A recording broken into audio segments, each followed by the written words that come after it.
is kind of awkward because I don't have a shirt or nothing. But just wanted to say a dream that I just had before I lose it, because every time I get a dream, I usually lose it within the next like 3 days or something. And so this dream, it takes place right here in my house, and I was sleeping, and I woke up, and when I woke up, I normally sleep in my boxers, so I was just in my boxers, and if you want a visual reference, that's my bed, and here's the cover. Actually, I'm wrapped in it, and it was like a normal day. So actually, I get up, but as soon as my feet touch the ground, I'm fully dressed. As soon as my feet touch the ground, fully dressed. Blue jeans on and a red shirt, and actually this hat right here. And the shirt and the jeans I had is I actually have them. I actually own them. And so at that point, I realized it was a dream. Like at that point, as soon as I realized I was fully dressed, I realized, okay, this is a dream. This is weird. But I didn't actually try to dictate the dream. I didn't try to take control of it or anything because I really wanted to just see what's going on. And all my movements were like automatic. So I'm still acting like it's a normal day pretty much. I walk downstairs. I think I have like a bowl of cereal. I eat that, and then I walk outside, and I take out my keys, and my key chain has an extra key that I don't normally have, and I still didn't do anything about it. I just let the dream go on, and I walked to this green Jeep Cherokee. I'm like, okay, well, this seems familiar. The green Jeep Cherokee. It belonged to my friend Felix that I used to hang out with a long time ago. Like at least, I haven't even talked to him at least for a year and a half or the better part of 2 years. And so I get in the Jeep, I start driving, I drive to this bar, and sure enough, there's my friend Felix. My friend Felix, he's this tall, white, skinny guy, black hair, blue eyes, pale, and he's just sitting there drinking. He's having a beer, and I'm 19, so I don't really go to bars. I don't do any of that shit. Uh, so we go to the bar. Well, I go to the bar. He's already there. I meet up with him, and I just start talking to him. Like nothing. And I haven't talked to this kid in like the better part of 2 years, so it was kind of weird. Uh, so yeah, and then we finish drinking. We sit on this bench outside the bar, and these people on these bikes, like bicycles, not even like motorcycles or anything. Remember that, bicycles. And they start talking to us.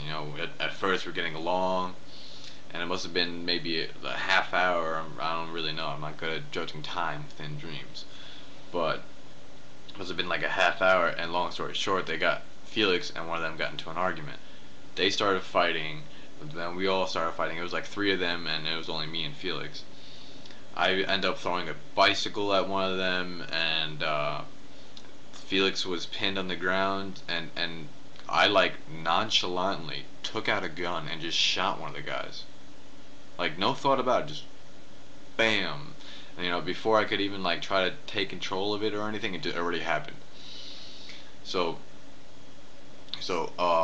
as soon as that happened, that's when I started trying to take control of my dream, and not necessarily of my dream and what happens in it. It's just of me, of myself in the dream, and so uh so I'm like, Felix, we have to go. We have to go right now. And so I put the gun back in my pocket, I take the key out, and I go back into the Jeep, start driving away. And we eventually get onto this expressway or highway, whatever the fuck you want to call it. Just huge road. And I was going maybe like 60 miles per hour. And we figured, whatever, we got away. And within minutes, like these guys that we were fighting before were coming on bicycles. I'm going like 60 miles per hour. These people on bicycles are catching up. And one of them goes to the right side of the Jeep. And I'm like, shit. And this is another point where I tried to take control again. And I just wanted to see if I could do it. I had my hands on the steering wheel like this. So I just tried to move it. And I went, mwah. And I hit him. And he falls off the bike, you know, they start rolling and shit, and they all stop to try to help him out, I guess. I'm like, alright, I'm like, yes, we got away. So we start driving down the road, and I'm noticing the road is getting smaller. It used to be like a 5-lane road. It was a 5-lane road going one way, and it went to 4 lanes to 3 lanes, and it didn't go like ba ba ba. It was like going very gradual, you know, it was like that. And then I started to notice, for some reason, that the road, instead of, you know, taking the black and white lanes, it just started turning white, you know, and the middle of it, that was just a white lane, you know, it's going like that.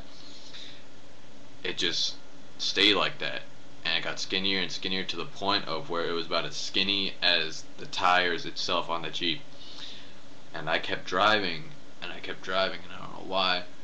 And when I got to that point, the Jeep started to tip over, and it started going over to the right, and it started going and tipping, and then eventually it was just only the 2 left tires, the inside of the 2 left tires hanging on, and I kept driving, and we flipped off, and it's not like a gradient or nothing like a mountain, it's just straight down, and we flipped, and we started flipping down, and and it felt like we fell about at least 80 feet.